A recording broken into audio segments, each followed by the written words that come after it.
के बाद पहली बार मुंगेर पहुंचे सम्राट चौधरी ने बड़ा बयान दिया।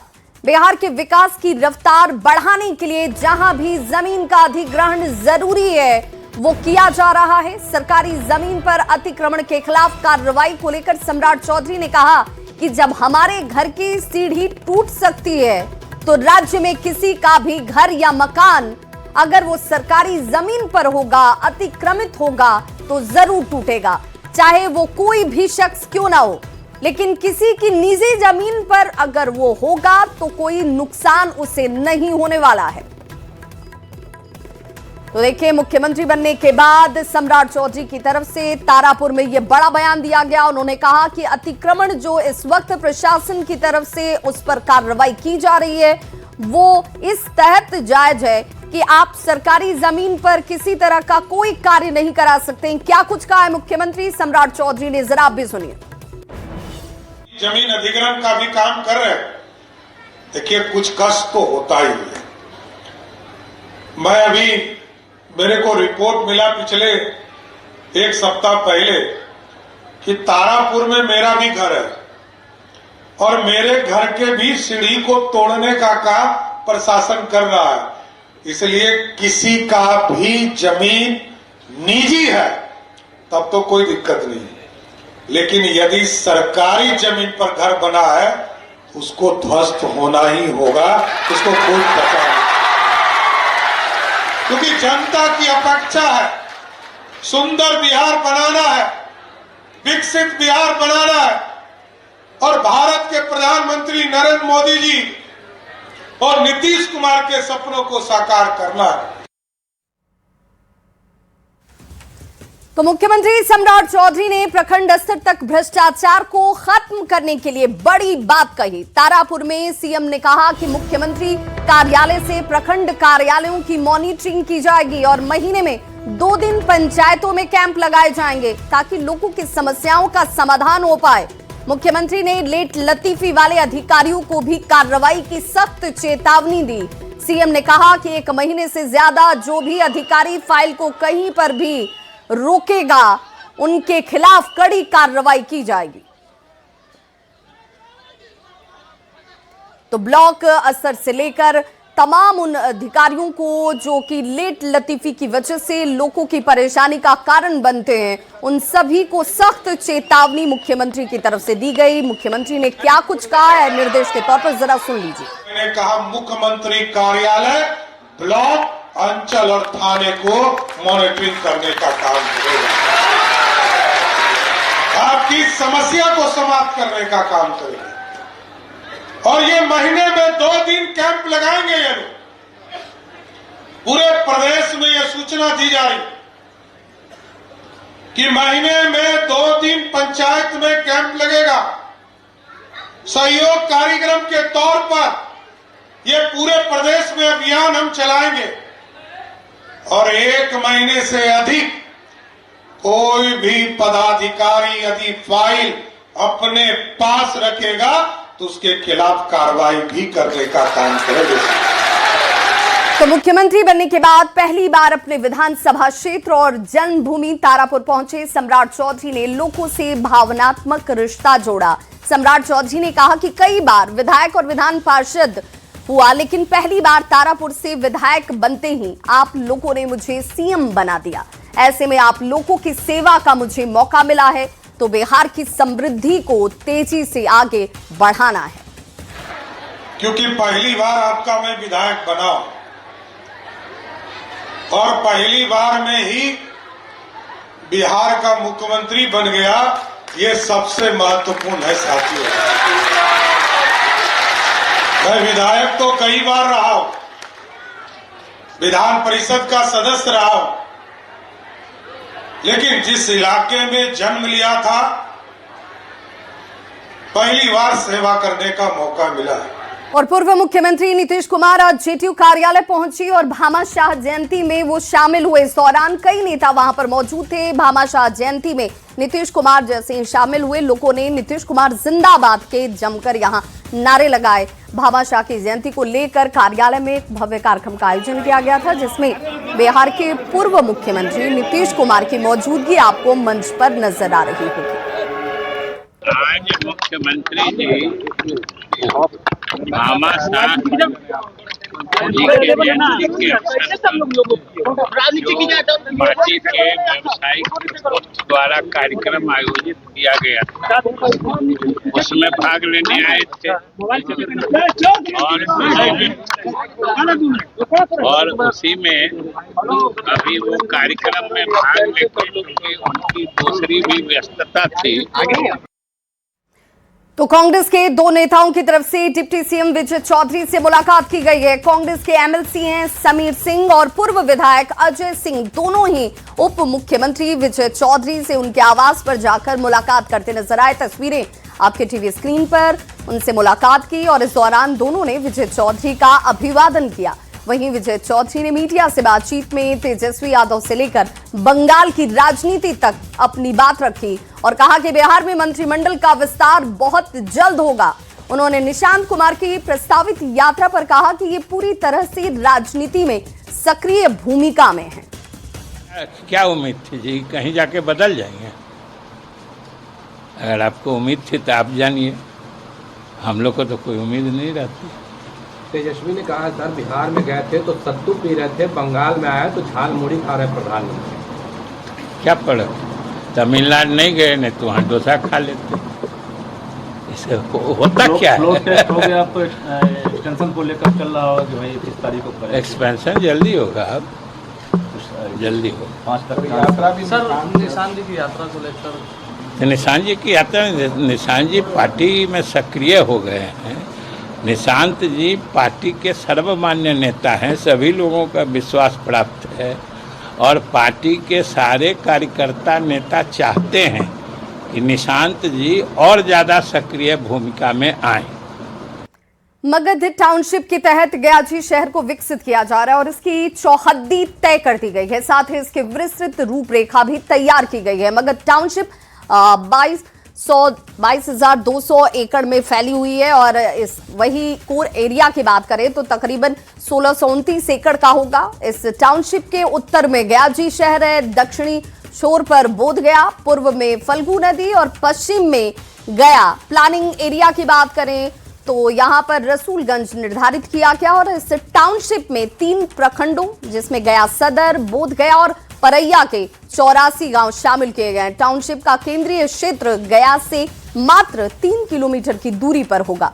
वहीं मानपुर से इसकी दूरी अगर देखें तो तकरीबन 12 किलोमीटर होगी, जबकि गया रेलवे स्टेशन से 12.5 किलोमीटर और एयरपोर्ट से 5 किलोमीटर।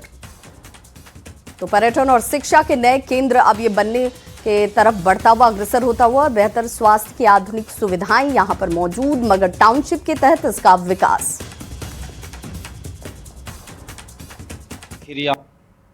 ये वार्ड नंबर 46 अंतर्गत में वार्ड नंबर 46 का आपका केंदुई गांव, केंदुआ गांव, गोपी बीघा गांव और अगल बगल आपका दुबहल हो गया, आगे खिरियामा भी हो गया और नैली पंचायत हो गया।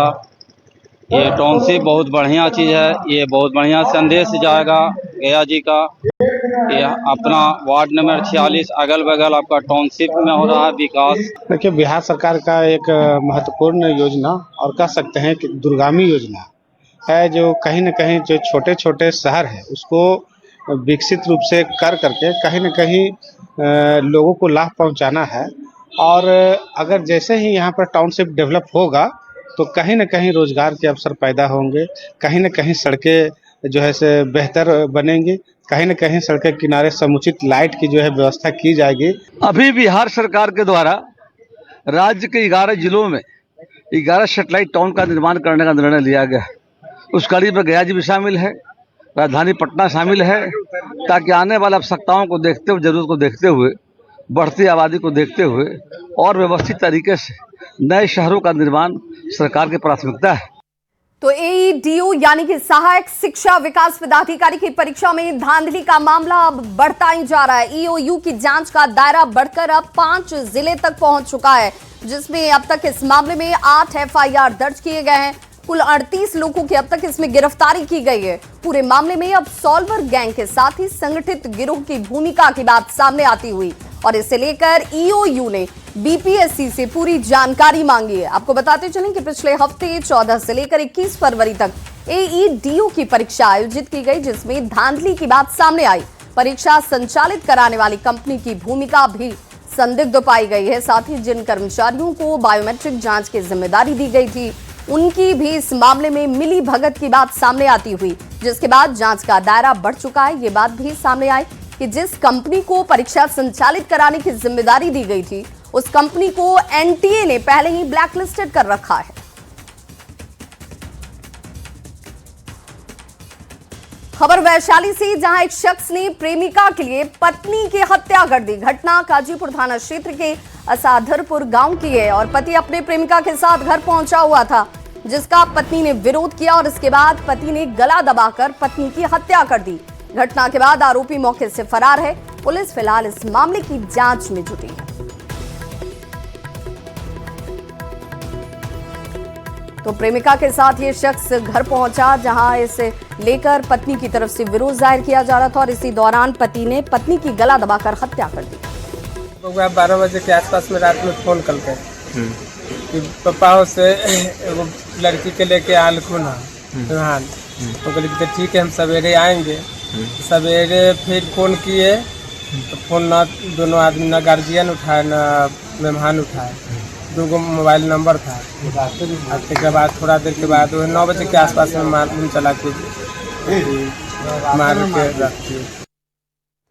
बड़ी खबर आरा से आ रही है, जहां 4 दिन से लापता किसान का शव आहार में बरामद किया गया। मृतक के गले में धोती बंधा हुआ था, जबकि आधा शरीर आहार में लटका हुआ था। मृतक सकल सिंह पवना के भगवानपुर गांव के रहने वाले थे। घटना संदेश थाना क्षेत्र के कोरी गांव की है। मृतक के बेटे ने बताया कि 20 अप्रैल को अपनी बेटी विजांती के ससुराल वो घूमने गए थे। 21 अप्रैल की सुबह 11 बजे वो वहां से निकले, लेकिन वापस घर नहीं लौटे। कहाँ पर? कोरी। अच्छा। कोरी से फिर एक दिन ये रहा, फिर ऊपर बिहान भेल 11 बजे फिर कहीं चल गए दीदी और कहत रही से हम बाहर में रह गए। कल शाम को उतर तो कैसे तार लोग को पता चला? खबर मिलल आज ऐसा काम हो गई, फिर हमने को कोई नहीं गया। तो पुलिस को खबर दिला लो। हाँ। क्या नाम पड़ता है? संटू कुमार। के लगेला? पापा लगा।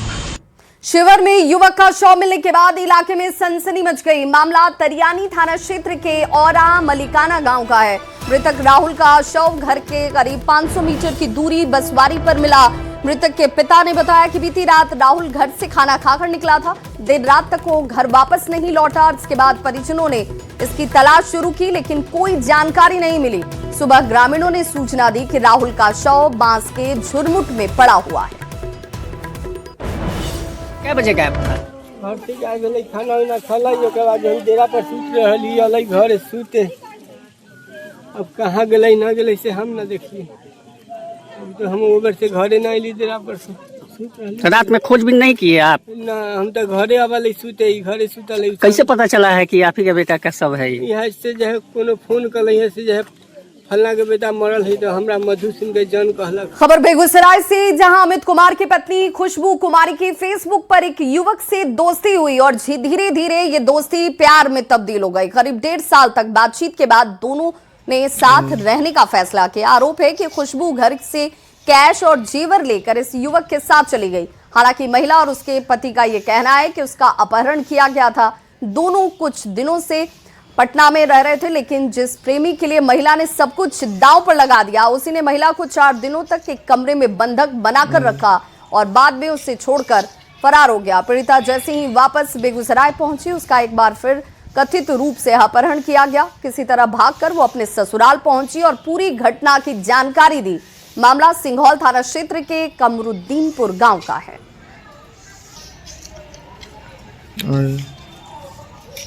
सीतामढ़ी में अवैध रूप से संचालित नर्सिंग होम पर प्रशासन की तरफ से बड़ा एक्शन देखने को मिला। परिहर प्रखंड के पास अवैध तरीके से संचालित एक नर्सिंग होम को प्रशासन ने सील कर दिया है। डीएम को लगातार शिकायतें मिल रही थी कि इस अवैध नर्सिंग होम में झोला छाप डॉक्टर मरीजों का इलाज ही नहीं कर रहे हैं, बल्कि ऑपरेशन तक कर रहे हैं, जिससे मरीजों की जान को गंभीर खतरा है।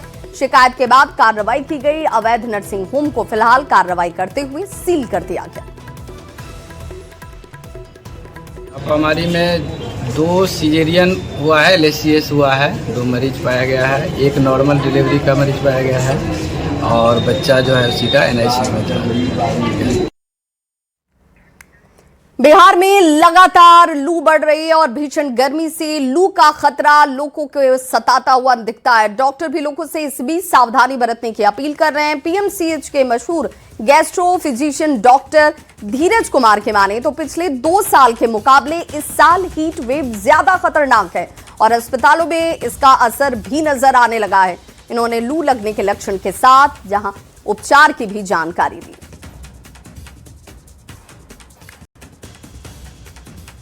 लू लगने से क्या क्या दिक्कत आती है। पहले क्या होता है कि मरीज को दस्त होना शुरू हो जाता है, बार बार उसको पतला पट्टी होना शुरू हो गया, बहुत सारी उल्टियां हो रही हैं।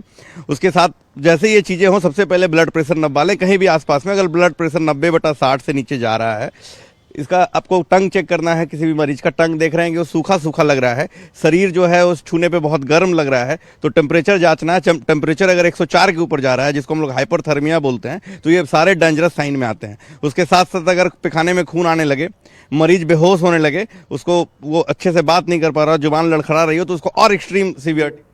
पटना में पड़ रही भीषण गर्मी अब लोगों के लिए आफत बन चुकी है। तापमान 40 डिग्री के पार पहुंचते ही सड़कों पर सन्नाटा और आसमान में जिस तरीके से गर्मी नजर आ रही है, अस्पतालों की तरफ मरीजों की संख्या बढ़ती हुई दिखती है। लोग घरों में कैद हैं, लेकिन जो बीमार पड़ रहे हैं उनके लिए हालात और ज्यादा मुश्किल हो गए हैं। देखिए हमारी ये रिपोर्ट।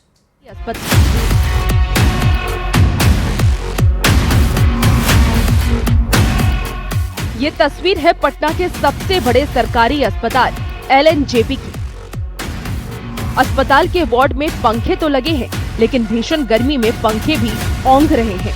AC तो लगी है, लेकिन इस AC से आपको सर्द हवा नहीं, सरकारी सिस्टम के नकारेपन की सरांध मिलेगी। राजधानी में पारा 43 डिग्री के पार जा चुका है।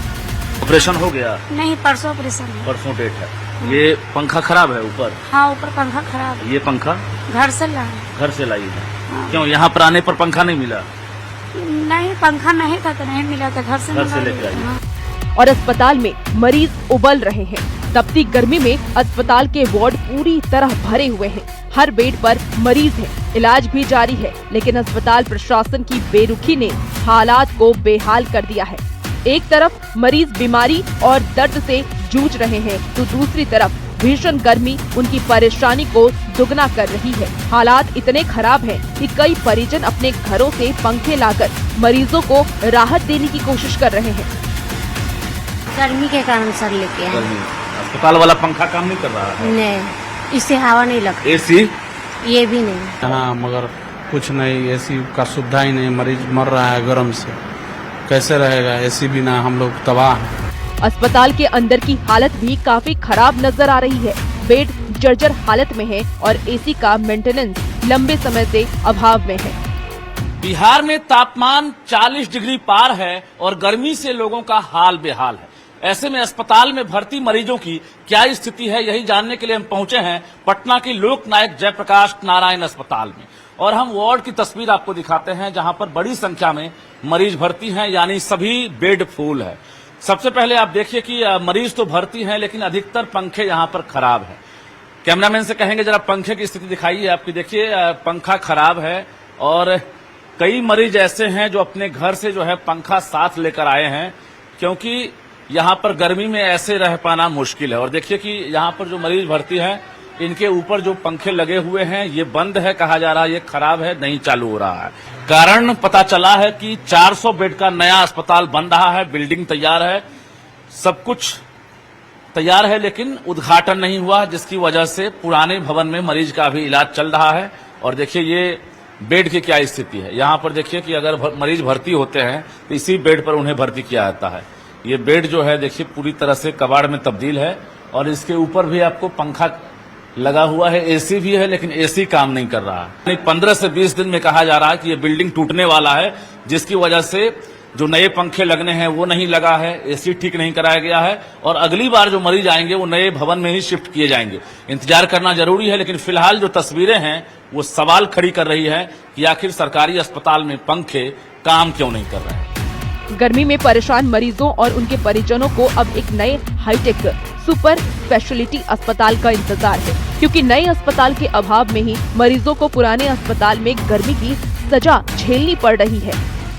पंखा नहीं है इसके ऊपर, क्या हुआ पंखा? पंखा न अपन पंखा किन के लाल छी, अपना लाई है खरीद के? सीतामढ़ी जिला से आल से महीना दिन ला हो। पंखा है ही नहीं, इलाज हो रहा है? इलाज जो ऑपरेशन भेले बाकी गर्मी लग रही है बहुत लगे से बियाह है बेटी।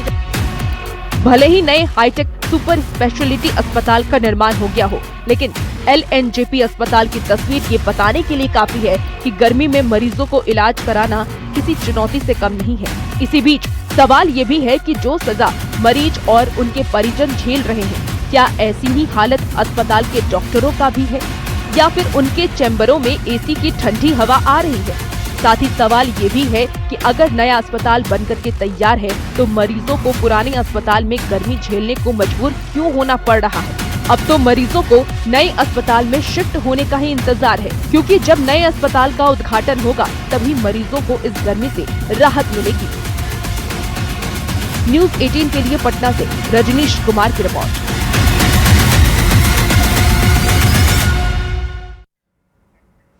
खबर सहरसा से, जहां मौसम का मिजाज अचानक से बदल गया। आसमान में काले घने बादल छा गए और तेज हवाएं चलने लगी। मौसम में आए इस बदलाव से लोगों को भीषण गर्मी से राहत मिली है। पिछले कई दिनों से पड़ रही तेज धूप और उमस भरी गर्मी से आमजन काफी परेशान थे और सुबह से ही अचानक से मौसम बदल गया और तेज हवाओं के साथ बादल छा गए, जिससे तापमान में गिरावट महसूस की गई।